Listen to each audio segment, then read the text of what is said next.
பேர் கூட்டத்தில் நான் பார்த்துட்டேன். கணேஷ் போயில அவன்ட்டு இல்லைன்னா பக்கத்தில் இருக்க ஆள் எந்த ஊராக இருந்தாலும் விசாரிச்சிருவேன். அந்த ஆள் கணேஷ் போயில போட்டான்னா சைஸாக விசாரிப்பேன். நீங்கள் எந்த ஊர்? சிவகங்கை பக்கம் மத வெட்டிதேன். யார் மையன்? கண்ணை மையன். எனக்கு சித்தப்பா வேணும்ப்பா. அந்த புயலுக்காக என்னென்னமோ சொல்லுவேன்.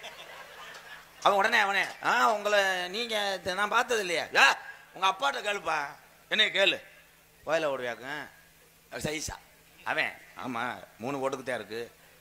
ஒரு ஓட்டு கொடு தம்பி கொடு. தலை கையெல்லாம் சுண்டும். அந்த புயலையை அவ்வளோ அழகா போடுவாங்க. பார்த்தேன்னா இந்த கையை சுத்தம் பண்ணியாம் பாரு. ஏர் கூலர் மாதிரியே தொடச்சிக்கிட்டு என்ன 4 பக்கம் பார்ப்பேன். தொடச்சிக்கிட்டு இந்த பாக்கெட்டை சட்டியிலேருந்து எடுத்து அதை ஊதுவாங்க. இந்த தட்டியாக வந்துடும். அப்படியே கொட்டிக்கிட்டு இங்கே வச்சு தேப்பேன். தேய்ச்சு அப்படி இருக்கு வாய். வாணி